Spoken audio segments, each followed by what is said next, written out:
Capítulo 9. Contexto y consecuencias de los acuerdos de Oslo. En septiembre de 1993, el presidente Clinton vio cómo se estrechaban las manos el primer ministro Yitzhak Rabin y el dirigente de la OLP Yasser Arafat en los jardines de la Casa Blanca, lo que remataba un día impresionante, como lo describió la prensa con reverencia. Estaban presentando la Declaración de Principios para la Resolución del Conflicto Israelo-Palestino, conocidos como Acuerdos de Oslo porque se gestaron en secretas reuniones celebradas en esa ciudad patrocinadas por el gobierno noruego. Desde noviembre de 1991, se llevaban a cabo negociaciones independientes entre Israel y Palestina, iniciadas por Estados Unidos a la luz del brillo de su victoria en la Primera Guerra de Irak, que estableció que lo que decimos se hace, en las palabras triunfantes del presidente George H. W. Bush. Las negociaciones se abrieron con una breve conferencia en Madrid y continuaron bajo la mano rectora de Estados Unidos. Técnicamente, participaba la debilitada Unión Soviética para proporcionar la ilusión de que las negociaciones tenían auspicios internacionales. La delegación palestina, formada por palestinos de los territorios ocupados, que llamaremos palestinos del interior, estaba encabezada por el entregado e incorruptible nacionalista de izquierdas Haidar Abdel Shafi, probablemente la figura más respetada en Palestina. Los palestinos del exterior, la Organización para la Liberación de Palestina, OLP, en aquel momento con sede en Túnez y dirigida por Yasser Arafat, quedaron excluidos, aunque tenían un observador extraoficial, Faisal Husseini. La enorme cifra de refugiados palestinos quedaron totalmente excluidos de las negociaciones, sin ninguna consideración por sus derechos, ni siquiera los que les concedió la Asamblea General de Naciones Unidas. Para apreciar la naturaleza y el significado de los acuerdos de Oslo y las consecuencias que se derivaron de ellos, es importante comprender el trasfondo y el contexto en los que se desarrollaron las negociaciones de Madrid y Oslo. Empezaré por revisar los puntos destacados del trasfondo inmediato que estableció el contexto para las negociaciones, luego me centraré en los acuerdos de Oslo y consecuencias, que se extienden hasta el presente, y finalmente añadiré unas palabras sobre lecciones que deberían aprenderse. Hacía poco que la OLP, Israel y Estados Unidos habían hecho públicas sus posiciones sobre los aspectos básicos que constituyeron el tema de las negociaciones de Madrid y Oslo. La posición de la OLP se presentó en una declaración del Consejo Nacional Palestino, CNP, en noviembre de 1988, que planteaba una larga serie de iniciativas diplomáticas que se habían rechazado.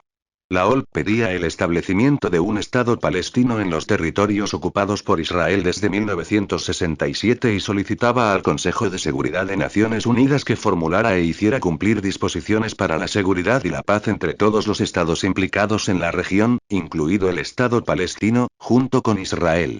La declaración del CNP, que aceptó el consenso internacional para llegar a una solución diplomática, era prácticamente idéntica a la resolución de dos estados llevada ante el Consejo de Seguridad en enero de 1976 por los estados árabes enfrentados Egipto, Siria y Jordania. Estados Unidos vetó la propuesta entonces y de nuevo en 1980. Durante 40 años, Estados Unidos ha bloqueado el consenso internacional y, galanterías diplomáticas aparte, sigue haciéndolo. En 1988, la posición negacionista de Washington estaba empezando a resultar difícil de mantener. En diciembre, la saliente administración Reagan se había convertido en el hazmerreír internacional con sus esfuerzos cada vez más desesperados de simular que eran los únicos en el mundo que no oían las propuestas serviciales de la OLP y los países árabes. A regañadientes, Washington decidió declarar la victoria, afirmando que, por fin, la OLP se había visto obligada a pronunciar las palabras mágicas del secretario de Estado George Shultz y a expresar su voluntad de seguir el camino de la diplomacia. Como Shultz deja claro en sus memorias, el objetivo era garantizar la humillación máxima de la OLP al tiempo que se reconocía que las ofertas de paz no podían seguir negándose. Shultz informó al presidente Reagan de que Arafat estaba diciendo en un sitio unk, y en otro cle, pero no se atrevía a decir uncle, y aceptar así una capitulación absoluta al humilde estilo que se espera de las clases bajas. Por tanto, se permitirían discusiones de nivel bajo con la OLP, pero en el buen entendido de que serían insignificantes. En concreto, se estipuló que la OLP debía abandonar su aspiración de una conferencia internacional, de manera que Estados Unidos mantendría el control. En mayo de 1989, la coalición de gobierno israelí entre el Likud y los laboristas respondió formalmente a la aceptación palestina de un acuerdo de dos estados, declarando que no podría haber ningún estado palestino adicional entre Jordania e Israel, puesto que Jordania ya era un estado palestino por dictado de Israel, al margen de lo que jordanos y palestinos pudieran pensar, y que no habría ningún cambio en el estatus de Judea, Samaria y Gaza, Cisjordania y Gaza, salvo conforme a las directrices básicas del gobierno israelí. Además, Israel no llevaría a cabo ninguna negociación con la OLP, aunque permitiría elecciones libres bajo un gobierno militar israelí, con gran parte de los dirigentes palestinos en prisión sin cargos o expulsados de Palestina. En el plan propuesto por el secretario de Estado James A. Baker, la nueva administración Bush aprobó esta propuesta sin calificarla en diciembre de 1989. Esas eran las tres posiciones formales en vísperas de las negociaciones de Madrid, con Washington mediando como el intermediario imparcial. Cuando Arafat fue a Washington a participar en el Día Impresionante en septiembre de 1993, el artículo principal de The New York Times celebró el apretón de manos como una imagen espectacular que hará de Arafat un estadista pacificador, que finalmente renunció a la violencia bajo la tutela de Washington. Entre los críticos de la corriente principal, Anthony Lewis, columnista de The New York Times, escribió que hasta aquel momento los palestinos siempre habían rechazado el compromiso, pero por fin estaban deseando hacer posible la paz. Por supuesto, eran Estados Unidos e Israel los que habían rechazado la diplomacia y la OLP la que había estado ofreciendo su compromiso durante años, pero la inversión de los hechos de Lewis era muy normal y no fue cuestionada en la corriente principal. Hubo otros acontecimientos cruciales en los años inmediatamente anteriores a Madrid y Oslo. En diciembre de 1987, la intifada estalló en Gaza y se extendió con rapidez por los territorios ocupados. Ese levantamiento de amplia base social y notablemente contenido fue una sorpresa tanto para la OLP en Túnez como para las fuerzas de ocupación israelíes y su enorme sistema de fuerzas militares y paramilitares, de vigilancia y colaboradores. La intifada no se limitó a oponerse a la ocupación. También fue una revolución social dentro de la sociedad palestina, que rompió patrones de subordinación de las mujeres, la autoridad de los notables y otras formas de jerarquía y dominación. Pese a que el momento de la intifada fue una sorpresa, el levantamiento en sí no lo fue, al menos para aquellos que prestaban algo de atención a las operaciones israelíes respaldadas por Estados Unidos dentro de los territorios. Algo tenía que ocurrir. La gente no puede soportarlo todo. Durante los 20 años anteriores, los palestinos bajo ocupación militar habían sido sometidos a una dura represión, a una enorme brutalidad y a la humillación cruel mientras veían desaparecer ante sus ojos lo que quedaba de su país a medida que Israel llevaba a cabo sus programas de asentamientos, ponía en marcha enormes infraestructuras diseñadas para integrar en su seno partes valiosas de los territorios, les robaba sus recursos e imponía otras medidas para impedir el desarrollo independiente. Siempre con el crucial apoyo de Estados Unidos, en lo económico, en lo diplomático y con respaldo ideológico a la manera de tratar los asuntos. Por ejemplificarlo con solo uno de los muchos casos que no fueron noticia ni suscitaron preocupación en Occidente. Poco antes del estallido de la intifada, un residente de un asentamiento judío cercano le disparó a una chica palestina, Intisar al-Attar, en el patio de una escuela de Gaza y la mató. El colono era uno de los miles de israelíes que se asentaron en Gaza con sustanciales subsidios del Estado, protegidos por una enorme presencia armada cuando tomaron la mayor parte de la tierra y la escasa agua de la franja de Gaza para vivir lujosamente en 22 asentamientos en medio de 1,4 millones de palestinos indigentes, como describió el crimen el experto israelí Avi Raz. El asesino de la alumna, Shimon Yifra, fue detenido, pero rápidamente lo pusieron en libertad bajo fianza, ya que el tribunal dictaminó que el caso no era lo bastante grave para exigir la detención. El juez comentó que al disparar su arma en un patio de escuela, Yifra solo pretendía asustar a la niña y no matarla, así que no era el caso de un criminal que ha de ser castigado, disuadido y al que hay que darle una lección encarcelándolo. A Yifra lo condenaron a una sentencia suspendida de 7 meses, y los colonos presentes en la sala empezaron a cantar y bailar. Y reinó el silencio habitual. Al fin y al cabo, era rutina. Desde luego lo era. Cuando Yifra fue puesto en libertad, la prensa israelí informó de que una patrulla del ejército disparó en el patio de una escuela de un campo de refugiados de Cisjordania e hirió a 5 niños, también con el único objetivo de asustarlos. No hubo cargos y, una vez más, el hecho no recibió ninguna atención. Fue solo otro episodio en un plan de analfabetismo como castigo, como lo denominó la prensa israelí. Un plan que comprendía el cierre de escuelas, el uso de bombas de gas, golpear a estudiantes con la culata del rifle y no dejar que se prestara ayuda médica a las víctimas. Además de las escuelas, las órdenes del ministro de Defensa, Yitzhak Rabin, impusieron un reino de brutalidad que se hizo aún más salvaje durante la Intifada. Después de 2 años de represión violenta y sádica, Rabin informó a los líderes de paz ahora de que los habitantes de los territorios están sujetos a una intensa presión militar y económica. Al final, estarían destrozados y aceptarían los términos de Israel. Como hicieron cuando Arafat restauró el control mediante el proceso de Oslo. Las negociaciones de Madrid entre Israel y los palestinos del interior continuaron sin resultados concluyentes desde 1991, sobre todo porque Abdel Shafi insistió en poner fin a la expansión de los asentamientos israelíes. Los asentamientos eran todos ilegales, como habían determinado repetidamente las autoridades internacionales, incluido el Consejo de Seguridad de Naciones Unidas, entre otras resoluciones, la UNSC 446, aprobada por 12 votos a favor, ninguno en contra y las abstenciones de Estados Unidos, el Reino Unido y Noruega. La ilegalidad de los asentamientos fue confirmada después por el Tribunal Internacional de Justicia. También la reconocieron las más altas autoridades legales de Israel y mandatarios gubernamentales a finales de 1967, cuando empezaron los proyectos de asentamiento. La criminal empresa contemplaba la inmensa expansión y anexión del Gran Jerusalén, lo que suponía una violación explícita de repetidas órdenes del Consejo de Seguridad.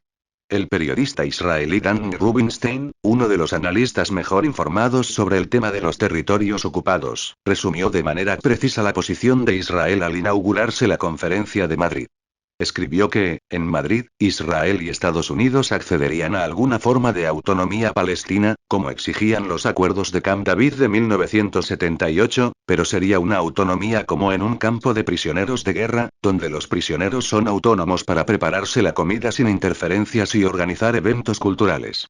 A los palestinos se les concedería poco más de lo que ya habían conseguido: control sobre servicios locales, y los planes de asentamientos de Israel continuarían.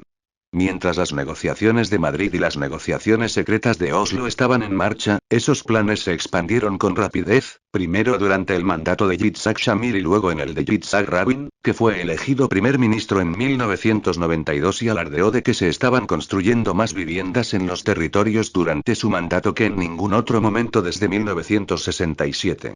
Rabin explicó sucintamente el principio rector. Lo importante es lo que hay dentro de las fronteras y es menos importante dónde están las fronteras, siempre y cuando el Estado de Israel cubra la mayor parte del territorio de la tierra de Israel, Eretz Israel, la anterior Palestina, cuya capital es Jerusalén.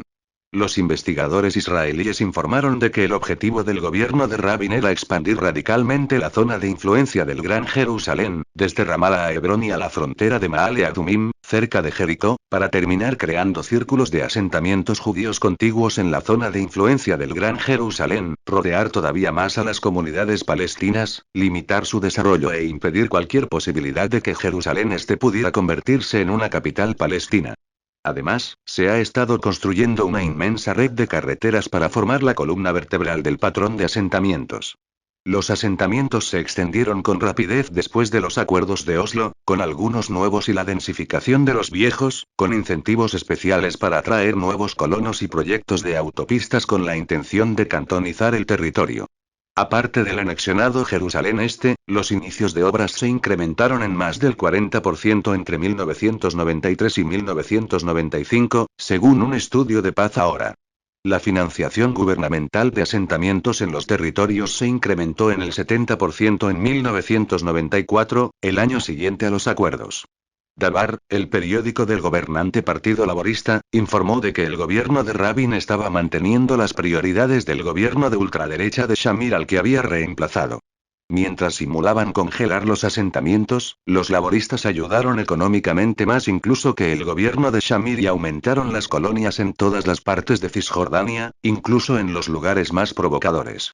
Esa política se llevó adelante en los años posteriores y es la base de los actuales programas del gobierno de Netanyahu. Está diseñada para que Israel controle en torno al 40 o 50% de Cisjordania, con el resto del territorio cantonizado, aprisionado a medida que Israel invade el Valle del Jordán, y separado de Gaza, lo que viola los acuerdos de Oslo, garantizando de ese modo que cualquier potencial entidad palestina carecerá de acceso al mundo exterior. La intifada la iniciaron y la llevaron a cabo los palestinos del interior. La OLP, en Túnez, trató de ejercer cierto control sobre los hechos, pero con escaso éxito. Las políticas de principios de la década de 1990, mientras las negociaciones estaban en marcha, profundizaron la distanciación de los palestinos del interior respecto a la dirección de la OLP en el extranjero. En estas circunstancias, no es sorprendente que Arafat buscara una forma de restablecer la autoridad de la OLP. La oportunidad se le brindó mediante las negociaciones secretas entre él e Israel bajo los auspicios de Noruega, que debilitaron el liderazgo local. Cuando concluyeron en agosto de 1993, Lami Sandoli, una de las pocas periodistas que observaba con atención lo que estaba ocurriendo entre los palestinos bajo la ocupación y en los campos de refugiados de países vecinos, estudió el creciente alejamiento de la OLP. Andoni explicó que la OLP se estaba enfrentando a la peor crisis desde su creación mientras los grupos palestinos excepto Fatah e independientes se iban distanciando de la organización y la menguante camarilla de Yasser Arafat. Informó de que los dos máximos miembros del comité ejecutivo de la OLP, el poeta palestino Mahmoud Darwish y Shafiq Alut, habían dimitido del comité ejecutivo de la OLP, y que los negociadores estaban presentando su renuncia e incluso algunos grupos que permanecían dentro se distanciaban de Arafat.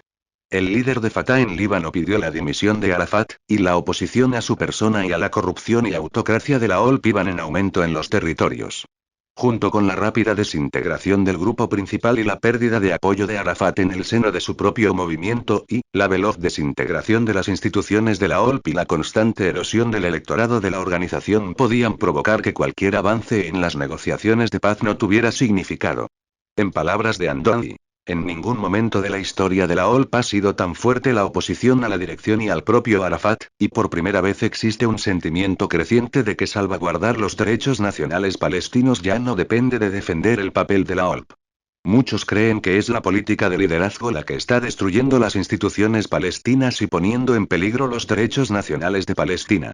La periodista afirmaba que, por tales razones, Arafat estaba siguiendo la opción de Jericó-Gaza ofrecida por el Acuerdo de Oslo, que esperaba que constituyera una afirmación de la autoridad de la OLP, sobre todo en medio de signos de que el gobierno israelí podría hacer un esfuerzo adicional para hablar directamente con la OLP y devolverle así la legitimidad que está perdiendo internamente. Seguro que las autoridades israelíes eran conscientes de lo que ocurría dentro de Palestina y presumiblemente supieron apreciar que tenía sentido tratar con aquellos que estaban destruyendo instituciones palestinas y poniendo en riesgo los derechos nacionales de Palestina antes de que la población buscara conseguir sus objetivos y esos derechos de alguna otra manera. La reacción a los acuerdos de Oslo entre los palestinos dentro de los territorios fue diversa. Algunos tenían mucha esperanza. Otros vieron poco que celebrar. Las cláusulas de los acuerdos han alarmado incluso a los palestinos más moderados, a quienes les preocupa que el acuerdo consolide el control israelí en los territorios, informó Lami Sandoni. Saeb Erekat, veterano negociador palestino, comentó que parece que este acuerdo busca reorganizar la ocupación israelí y no una conclusión gradual. Incluso Faisal Husseini, muy próximo a Arafat, manifestó que el acuerdo no es el principio que nuestro pueblo estaba buscando. Haidar Abdel Shafi criticó a la dirección de la OLP por aceptar un acuerdo que le permitía a Israel continuar con su política de asentamientos y apropiación de tierra, así como la anexión y judaización de la zona ampliada de Jerusalén y su hegemonía económica sobre los palestinos. Y rechazó asistir a la celebración en los jardines de la Casa Blanca.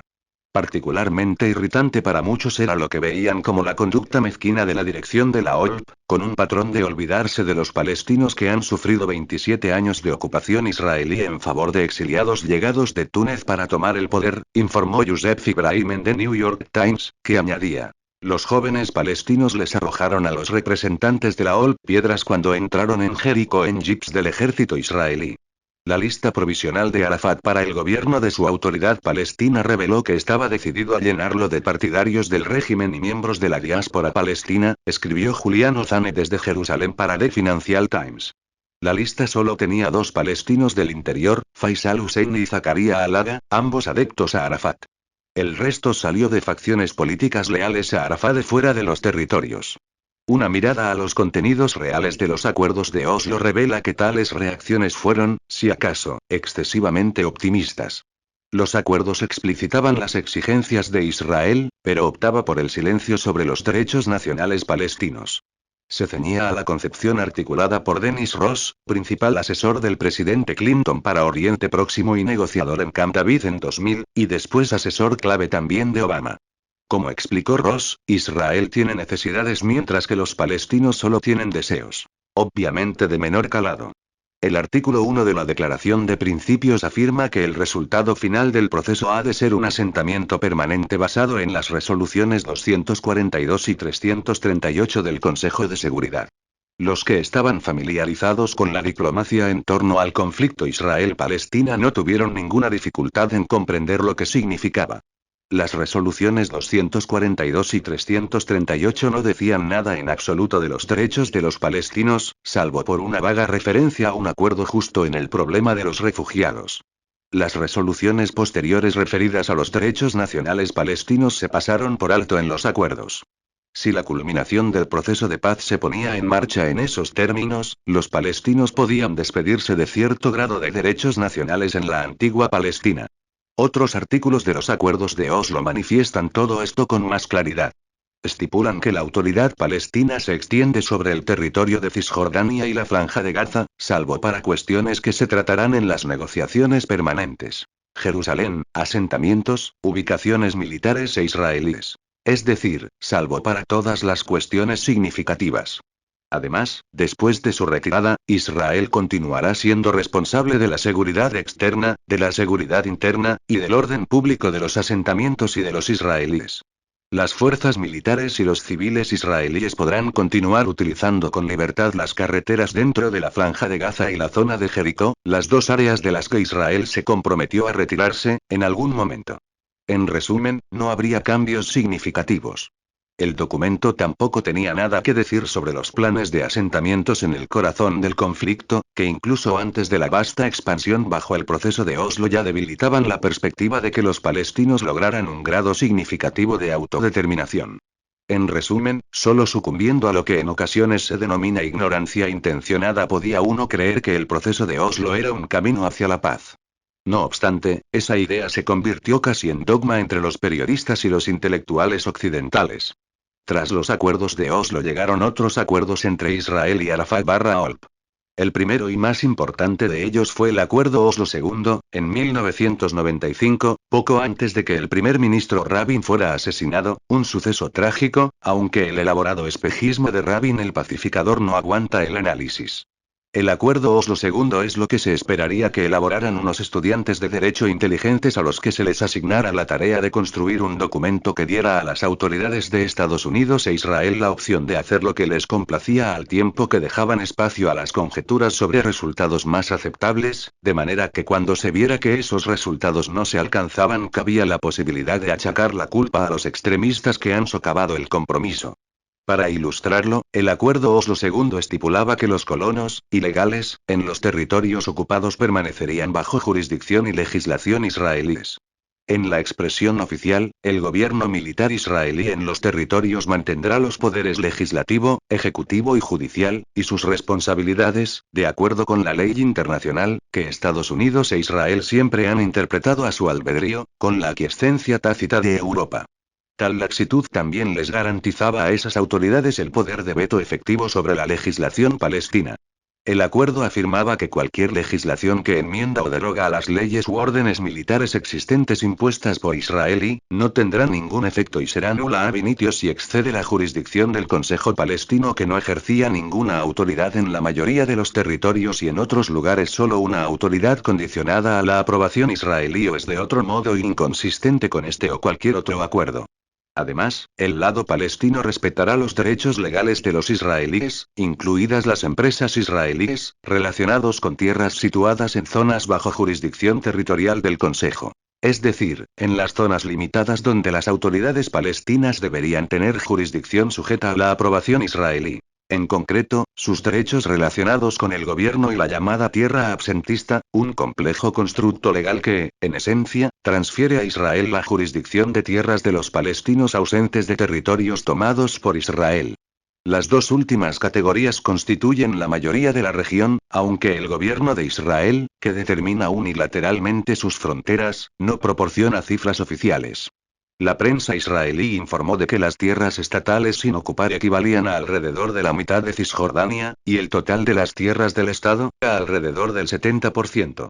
Así pues, Oslo II anuló la decisión de casi todo el mundo, y todas las autoridades legales relevantes, de que Israel no tiene derechos sobre los territorios ocupados en 1967 y que los asentamientos son ilegales. El lado palestino reconoció su legalidad, junto con otros derechos legales no especificados de los israelíes en distintas zonas de los territorios, incluidas las zonas A y B, bajo control condicional palestino. Oslo II implantó con mayor firmeza el logro fundamental de Oslo I. Todas las resoluciones de Naciones Unidas sobre los derechos palestinos fueron derogadas, incluidas las relativas a la legalidad de los asentamientos, el estatus de Jerusalén y el derecho al retorno. Eso borró de un plumazo casi todo el historial de la diplomacia de Oriente Próximo, salvo la versión puesta en marcha en el proceso de paz dirigido unilateralmente por Estados Unidos. Los hechos fundamentales no solo se extirparon de la historia, al menos en las crónicas estadounidenses, sino que también se eliminaron oficialmente. Así han continuado las cosas hasta el presente. Como se señaló, era comprensible que Arafat saltara ante la oportunidad de debilitar la dirección palestina interna para intentar reafirmar su poder menguante en los territorios. ¿Pero qué creían exactamente que estaban logrando los negociadores noruegos? El único estudio serio de la cuestión del que tengo conocimiento es la obra de Hilde Henriksen Age, que había sido comisionada por el Ministerio de Asuntos Exteriores de Noruega para investigar el tema y a la que se le concedió acceso a archivos internos, solo para que hiciera el destacable hallazgo de que falta el registro documental del período crucial. UAG observa que los acuerdos de Oslo fueron ciertamente un punto de inflexión en la historia del conflicto Israel-Palestina, al tiempo que se establecía Oslo como capital de la paz mundial. Se esperaba del proceso de Oslo que llevara paz a Oriente Próximo, escribe Waage, pero para los palestinos, resultó en la parcelación de Cisjordania, la duplicación de colonos israelíes, la construcción de un paralizante muro de separación, un régimen de clausura draconiano y una separación sin precedentes entre la franja de Gaza y Cisjordania. Waage concluye de manera plausible que el proceso de Oslo podría servir como ejemplo perfecto de los errores en el modelo de la mediación de un pequeño Estado como tercera parte en conflictos sumamente asimétricos y, como expresa con crudeza, el proceso de Oslo se desarrolló en terreno de Israel y Noruega actuó como su útil chico de los recados. Y continúa. Los noruegos creían que por medio del diálogo y un gradual aumento de confianza se crearía una dinámica de paz irreversible que podría acercar el proceso hacia la solución. El problema con todo este enfoque es que la cuestión no es de confianza, sino de poder. El proceso de facilitación enmascara esa realidad. En el fondo, los resultados que pueden lograrse mediante la intermediación de una tercera parte débil no son más que lo que la parte fuerte permitirá y. La cuestión que se plantea es si un modelo así puede ser adecuado. Una buena pregunta, que merece plantearse, sobre todo cuando la opinión occidental bien formada adopta ahora la hipótesis ridícula de que es posible entablar negociaciones serias entre Israel y Palestina bajo los auspicios de Estados Unidos como intermediario imparcial, cuando, en realidad, es desde hace 40 años socio de Israel en el bloqueo de un acuerdo diplomático que cuenta con un apoyo casi universal.